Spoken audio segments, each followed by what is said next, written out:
তরুণ উদ্যোক্তা রায়হান নিজের জীবনে বড় কিছু করার স্বপ্ন দেখতেন। তিনি দিনরাত পরিশ্রম করলেও কোনো অগ্রগতি হচ্ছিল না। হতাশ হয়ে তিনি ভাবতে বসলেন, সমস্যাটা কোথায়? নিজের দৈনন্দিন কাজগুলোর দিকে তাকিয়ে রায়হান দেখলেন তার সময় চলে যাচ্ছে ছোট ছোট কাজ করতে করতে।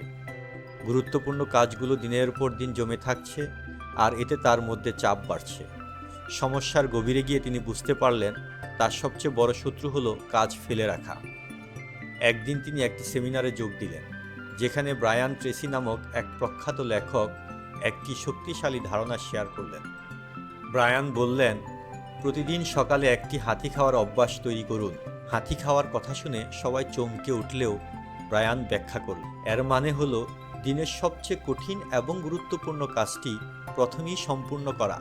কারণ সকালে মন সতেজ থাকে এবং ইচ্ছাশক্তি বেশি থাকে, তাই তখন কঠিন কাজ সহজে শেষ করা সম্ভব। এই কথাগুলো রায়হানের মনে গভীরভাবে দাগ কাটল।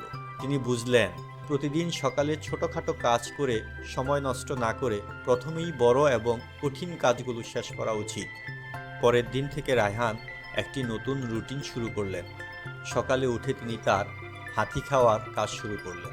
তার মানে তিনি দিনের সবচেয়ে বড় এবং গুরুত্বপূর্ণ কাজটি শুরুতেই শেষ করা শুরু করলেন। শুরুতে এটি কঠিন লাগলেও ধীরে ধীরে তিনি এই অভ্যাসে অভ্যস্ত হয়ে গেলেন। ফলাফল, রায়হান দেখলেন দিনের শুরুতেই গুরুত্বপূর্ণ কাজগুলো শেষ করে ফেলায় তিনি বাকিটা দিন স্বস্তিতে কাটাতে পারছেন। তার আত্মবিশ্বাস বাড়তে লাগলো, মনোযোগও বৃদ্ধি পেল, আর দিনের শেষে তার সময় থাকতো পরিবারের সঙ্গে কাটানোর জন্য এবং নিজের বিশ্রাম নেওয়ার জন্য। এই অভ্যাস তাকে শিখিয়েছে সময়ের সঠিক ব্যবস্থাপনার গুরুত্ব। রায়হান উপলব্ধি করলেন, সফলতা আর ব্যর্থতার মধ্যে পার্থক্য কেবল সময়ের সঠিক ব্যবহার করতে পারার মাঝেই। রায়হান আরও জানল, টাইম ম্যানেজমেন্ট হলো সফলতার মূল চাবি। আপনার জীবনে যদি রায়হানের মতো সমস্যা থাকে, তবে আজই হাতি খাওয়ার অভ্যাস শুরু করুন। দিনের সবচেয়ে কঠিন কাজটি সকালে শুরু করুন এবং দিনের বাকি সময়টুকু উপভোগ করুন। সফলতার এই সিক্রেটটি আপনিও নিজের জীবনে প্রয়োগ করে দেখতে পারেন। পরবর্তী আলোচনায় সময় ব্যবস্থাপনার আরও কার্যকর পদ্ধতি নিয়ে বিস্তারিত আলোচনা করা হবে।